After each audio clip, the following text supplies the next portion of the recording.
Good day.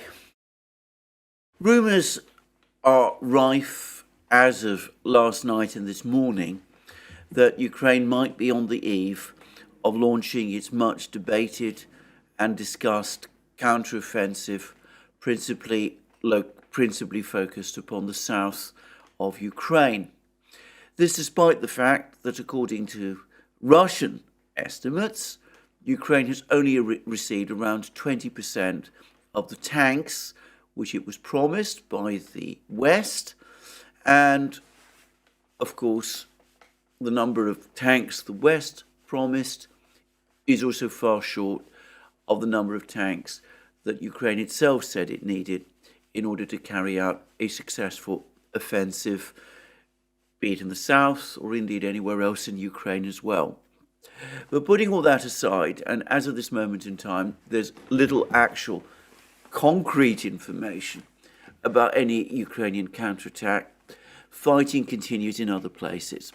Now, yesterday I reported the fact that the Russians, Yevgeny Prigozhin to be precise, was saying that the Russians had captured the central administration building in Bakhmut and raised their flag there, a flag which referenced Vladlen Tatarsky, the Russian war reporter who was murdered in St. Petersburg the other day.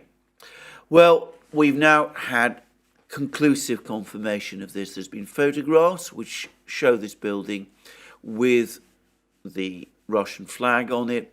There's no doubt at all that it has been captured. They also show the building in a state of extreme ruins. It has clearly been heavily devastated by intense fighting and typical, by the way, of most of the situation of Bakhmut itself. But there's no doubt at all that the Russians are still are now largely or fully in control of central Bakhmut. In fact, I read a report earlier today, which from a Russian channel, which claimed that the Russians now control 85% of Bakhmut, and apparently they continue to make significant advances in the fighting in Bakhmut over the course of the last 24 hours. And this report went on to say that the Ukrainian resistance in Bakhmut, though it continues to be fierce, is starting to weaken, that it is in fact Ukrainian defences which are starting to crumble rather than the Russians who are losing momentum, as some earlier reports in the West were suggesting. You want to find this report, whose origin I don't know.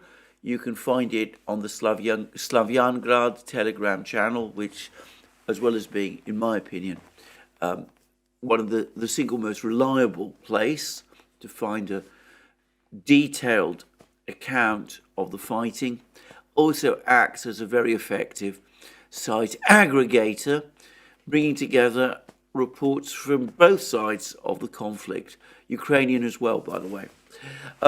Whilst I'm on the topic of Slavyangrad, I noticed a rather interesting article by Andrew Roth in The Guardian discussing the murder of Vladlen Tatarsky, mentioning that he belongs to an ecosystem of belonged to an ecosystem of various Russian military bloggers and Telegram channels, conceding that these channels were, in many cases, very critical of the Russian authorities, but perhaps inevitably rather casting doubt on their reliability. I have to say that these channels, both Russian and Ukrainian, in my opinion, despite what Andrew Roth says, are by far the most reliable source of the actual battle, of what's actually going on in these battles. You have to take always the openly expressed biases into account, but they do have informants and reporters on the ground. Many of the people who are involved in preparing these channels also have military backgrounds themselves, and in any event, they're much closer to the events than reporters writing about fighting in Kiev or Moscow, let alone London, Washington, New York, Paris, Berlin, or wherever. And I think anybody who tries to understand what's going on in this war without referencing these people and reading what they say is going to get the fighting completely and profoundly wrong. They will not understand what is going on any particular day, or indeed over the course of the war as a whole. So that's just my view. Andrew Roth clearly has his, but I think it's just as well that I set out my own view on this particular issue, because as you will have noticed, I do rely on these Telegram channels quite a lot when I discuss the state of the fighting in my programs. Anyway, regardless of that, clear evidence that the Russians are indeed making progress. And we've in Bakhmut, and we've also had some confirmation of this from Denis Pushilin, the head of the Donetsk regional government. He's given another interview on Russian television. He seems to be on Russian television practically every day. But anyway, he says this. Artyomov's direction, Artyomovsk, to reiterate again, is the Russian name for Bakhmut. Right now, Russian forces have almost come almost right next to the railway station. The enemy, he means the Ukrainians, is forced to retreat to the previously prepared positions in the western part of the city. And Pushilin is then reported to have said that the fighting is very intense and is going on in downtown Artyomovsk, Bakhmut. And according to Pushilin, Russian forces are engaged in an almost constant offensive and have taken the roads leading into the city. These are the two roads that pass through Khomovo, slightly to the north, and Ivanivska, slightly to the south, under even tighter fire control. And in fact, there have also been reports that even as the Russians push the Ukrainians hard in Bakhmut itself, they're continuing to apply pressure on Ukrainian forces that are defending themselves in these two villages. Now, I've discussed many times my difficulties reading maps, but I understand that the railway station is located firmly in the western part of Bakhmut. So if it is indeed the case that the Russians, that the Wagner forces are close to the railway station, then it is highly likely that they are indeed advancing at the pace, at the rate that Pushilin and others say, and that they do indeed control 85% of the town. I would say that I am confident, however, that the Ukrainians are still in control of the avant-garde stadium. I understand that the Russians are very close to it. They've basically perhaps surrounded it, but the Ukrainians are still in control of the stadium itself, and that remains an important fortified position. Now, there's also been some reports from Andreevka, and again we come to Denis Pushilin talking in the same television interview. He says that in the Andreevka direction, our units are also moving forward. It is early to speak about operational encirclement. Yet, the situation emerging for the enemy is extremely difficult, if not critical. Here we see the need to blockade the road, which is being done quite successfully. And Pushilin went on to say that Russian troops are developing their offensive in the Avdiivka area after what he referred to as the liberation of Krasnogorovka, this important village to the north of Avdiivka, which the Russians captured about 2 weeks ago. So that's what Pushilin says about the fighting in Avdiivka. Now, all of that, to some extent, as of today, continues, however, to be overshadowed by the rumours that this Ukrainian offensive is about to begin. I have to say that given the weather conditions, what I've heard about the weather conditions, I find that a little surprising, but who knows? Anyway, what is indisputable is that there's been a great deal of shelling across the battle lines in the south of Ukraine. The Russians seem to be launching particularly heavy artillery and airstrikes on Ukrainian forces gathered around Orekhov, which is this town in Zaporozhye region, which the Russians approached in January but never seem to have attempted to storm, and which they appear to believe is which will form the anchor of the Ukrainian advance. I'm now coming round to the view, by the way, that the Russian advance in Zaporozhye region in January was not intended to be a general offensive. It was intended to bring Russian forces within striking distance of Orekhov in the knowledge that this was going to be the main area of concentration of Ukrainian troops, and that has enabled the Russians to conduct artillery strikes on Ukrainian positions and concentrations of Ukrainian troops in Orekhov, and to do them, according to the Russians, of course, with some success. Of course, what the Ukrainians themselves say about these artillery strikes, these Russian artillery strikes, well, that I don't know. I don't think actually that they discuss them very much. Anyway, another of our various commenters, Vladimir Rogov, the head of the, one of the officials of the Zaporozhye regional government set up by the Russians in the part of Zaporozhye region which they control, has now been discussing the situation with TASS, or the Russian TASS news agency. And he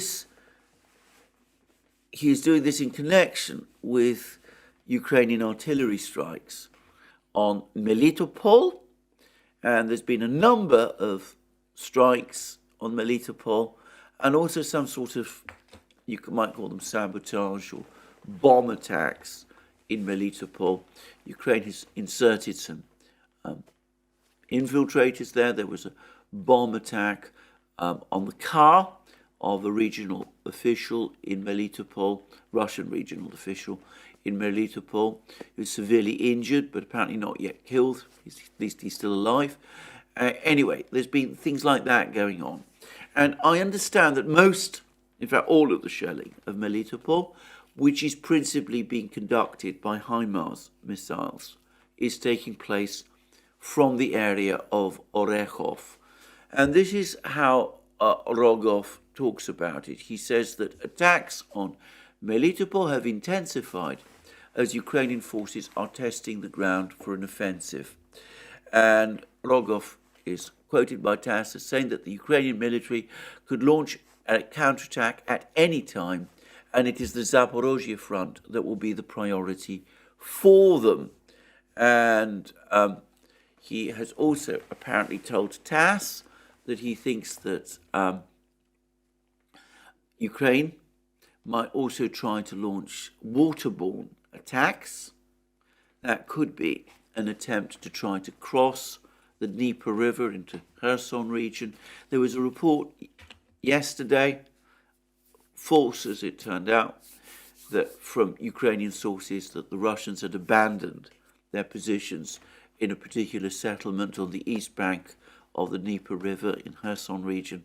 Anyway, that could all be an attempt to play mind games with the Russians preparatory to some sort of amphibious assault across the Dnieper into Kherson region, the eastern part of Kherson region, in conjunction with this offensive, which the Ukrainians are said to be planning in Zaporozhye region.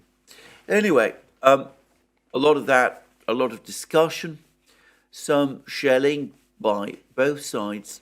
I will say that there have been some HIMARS missile strikes on Melitopol, but my impression is that they've been of relatively low intensity. There have not been many HIMARS missiles, and the Russians seem to feel that they're able to intercept most of these HIMARS missile strikes.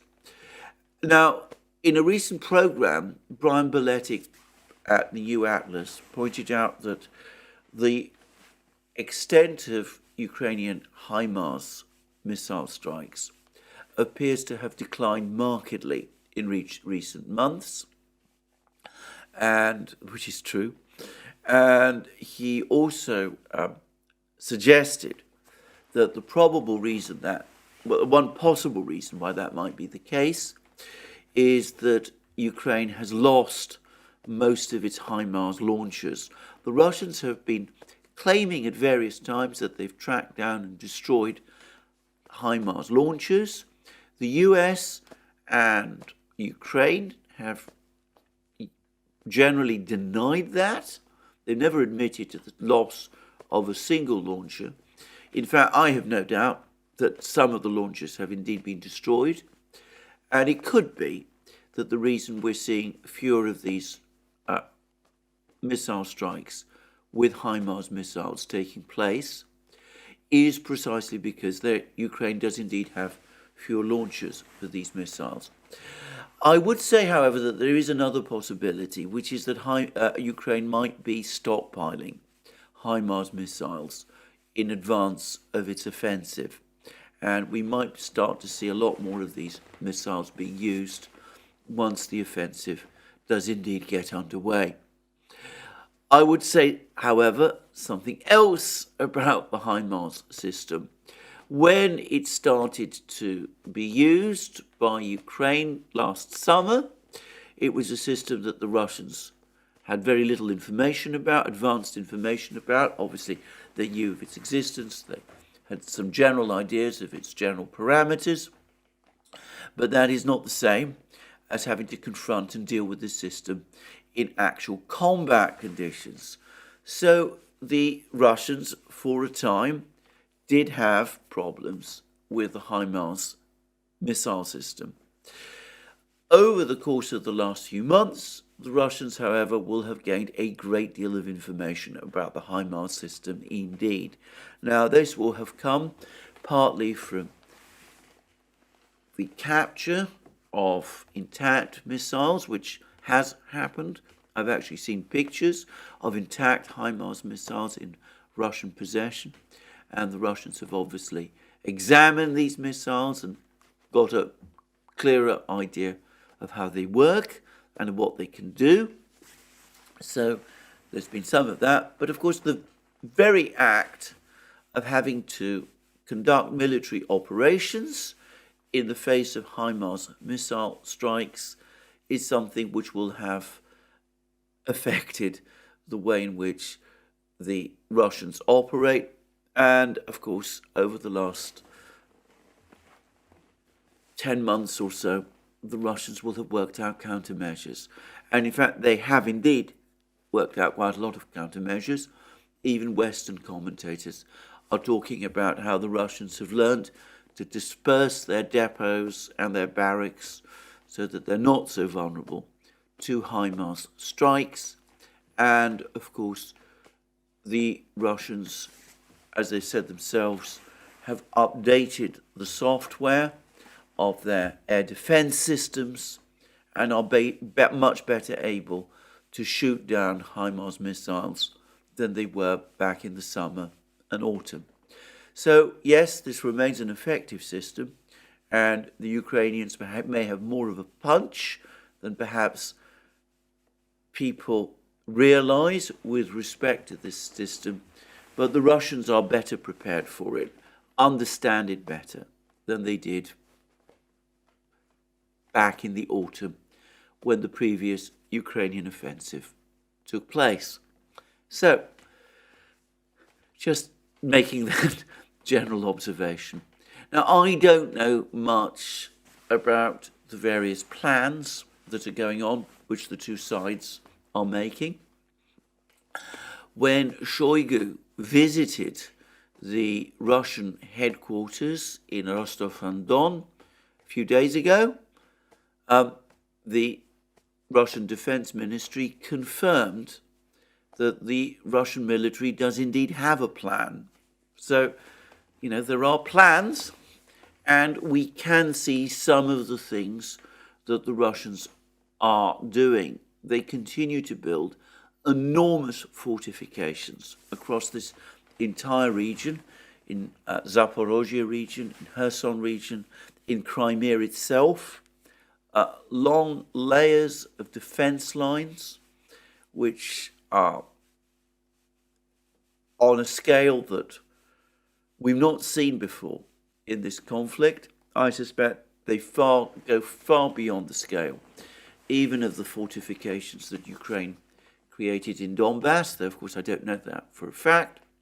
Anyway, there's been an enormous amount of fortifying by the Russians since October, and undoubtedly the Russians have brought up their forces in in this area, this battle area along the Black Sea up to strength, and they've been launching more, as I said, artillery strikes, and they also launched a very significant cruise and drone strike on Ukrainian positions in southern Ukraine yesterday, particularly again targeting the Odessa area.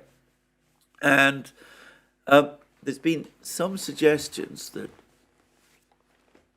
a larger proportion of uranium-2 drones were able to reach their targets in Odessa than before, and there's some speculations on the Russian side that this is because the Ukrainian air defense system has now been depleted to the point where, in order to provide effective air defense for Kiev itself, air defense assets across Ukraine, including in the Odessa area, have had to be transferred to bolster the air defenses in Kiev. Now, I say that's of course a Russian claim that more of these drones are getting through, these uranium-2 drones are getting through. The Ukrainians, on the contrary, claim that they were rather successful shooting down uranium-2 drones in Odessa. What I will say about all of that is that it took a while for Ukraine to admit the missile and drone strikes on Odessa. There's apparently some delays in sounding the alarm that this strike was indeed underway. And again, that may imply that the drone strikes were indeed fairly successful, in the sense that more drones did indeed penetrate, as the Russians claim. But let me repeat once more, I am not reporting the situation from the ground. It's not always easy to tell who's telling the truth, given the competing narratives. I can only report what people say and inform you of my own judgments. Now, having said that, that does bring us to a number of commentaries that there have been about the state of the war in the Western media. There was a report in the New York Times about the fact that the Ukrainian army is becoming tired. There was a similar report in the Washington Post.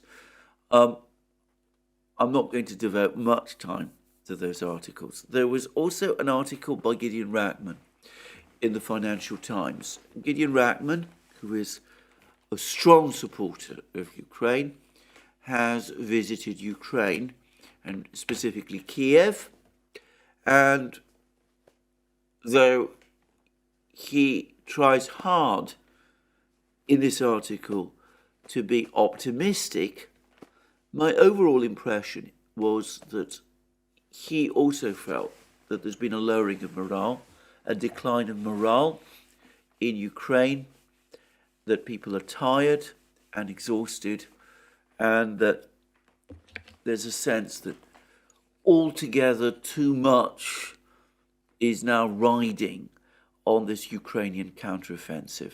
In fact, Gideon Rachman actually says at one point that some Ukrainian officials are worried that if the offensive fails or doesn't achieve its objectives, people in the West should not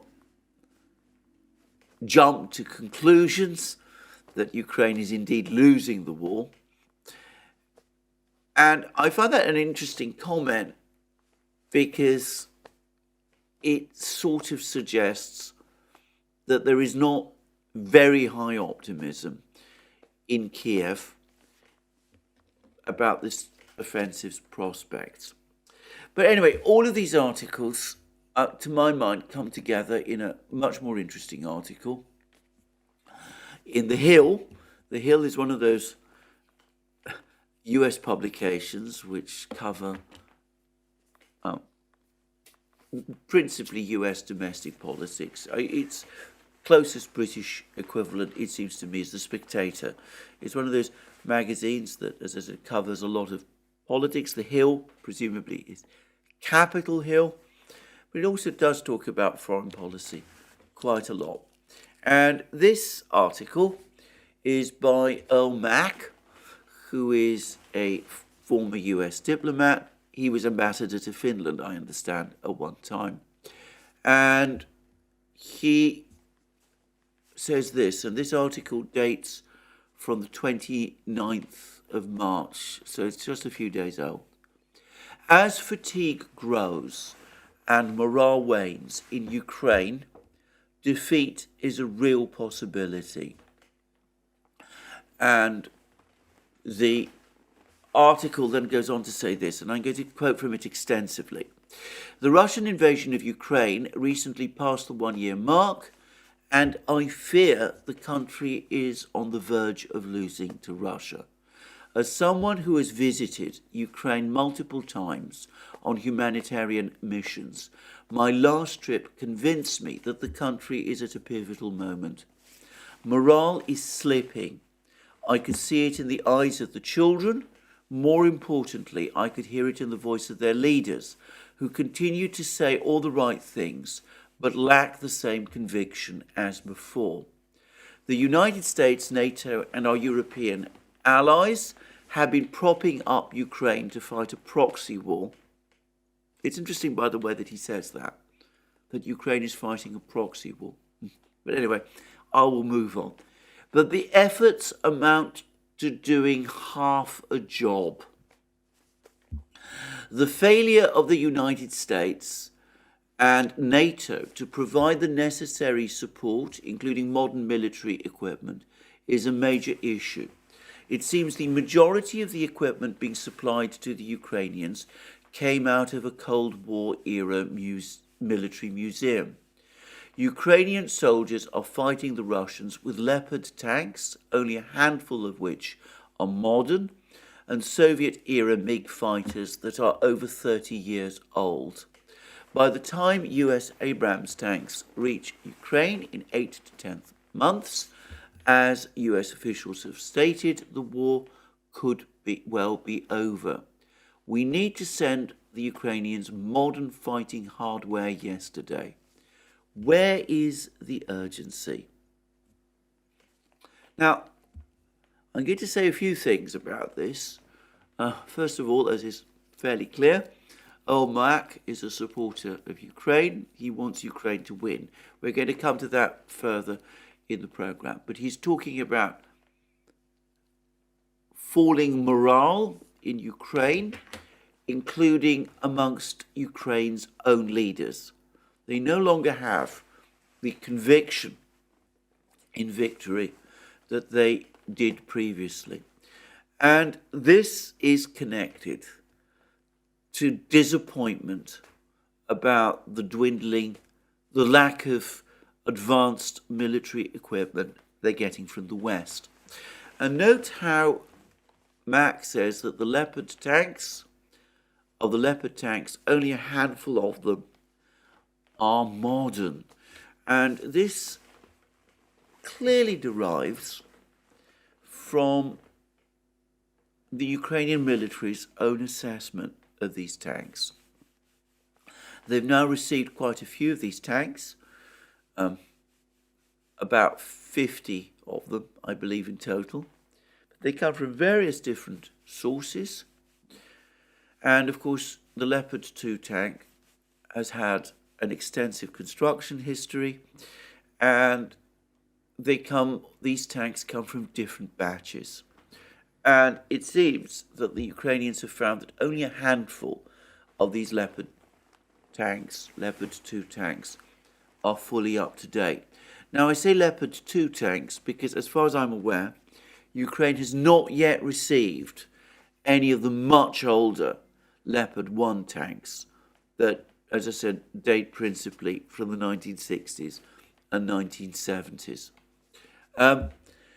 So already there is disappointment with the quality of both with the quality and the quantity of the supplies of equipment that Ukraine has received from the West. And then Mack goes on to say, well, the Russian invasion of Ukraine is just a year old. The nation has been in almost continual conflict since 2014. A fact, by the way, which the Russians also make, but which people in the West don't want to acknowledge. In fact, I can remember Boris Johnson, before the fighting taking off in February last year, actually calling Ukraine a peaceful country, which of course it was not. It has not known peace since 2014.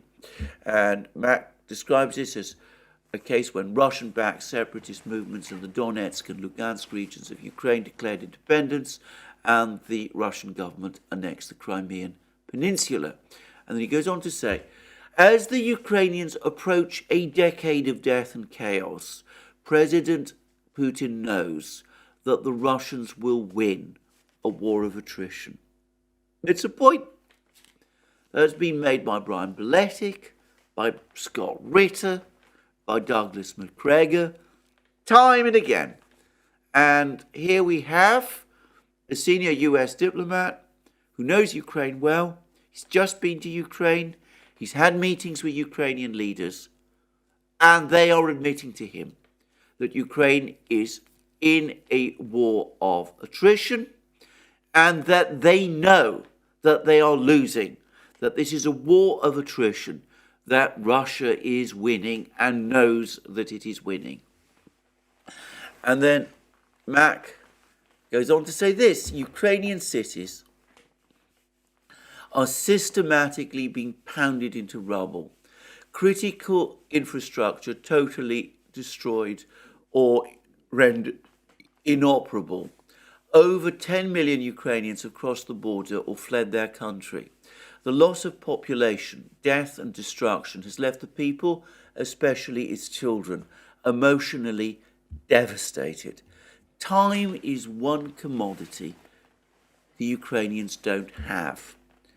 Ukraine isn't just losing its present and past, it is losing its future too. In a war that has often seen Ukrainian parents sent off to battle, it is children that are left vulnerable. According to the United States Embassy in Italy, about 25% of Ukrainian armed forces are female, 60,000 in regular positions, 5,000 on the front lines.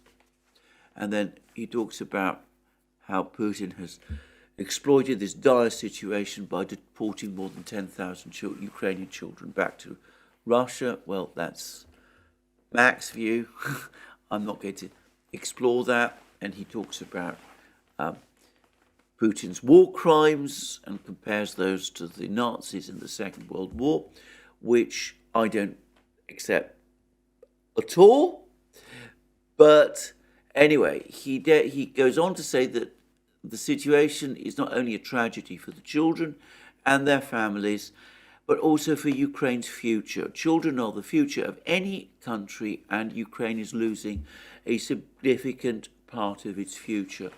Who will rebuild Ukraine after the war is over? And about that, by the way, I am in complete agreement. But then, of course, we find ourselves in the absurd situation. Rather, the absurd analysis. At least I find it absurd. I don't find it just absurd. I find it wrong, because you would have thought that Mr. Mack, assessing all of these things, would conclude that what Ukraine most needs is peace, not more war, and that the way to do that is to achieve some kind of diplomatic, political settlement in Ukraine. But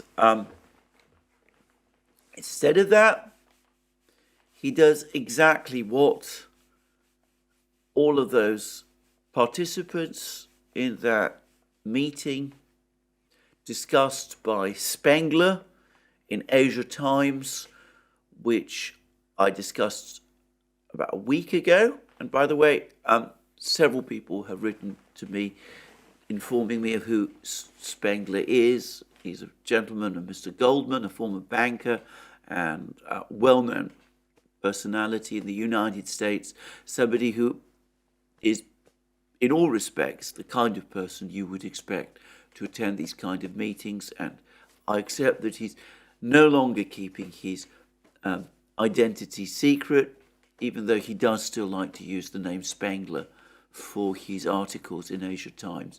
But anyway, putting that aside, Spengler described a situation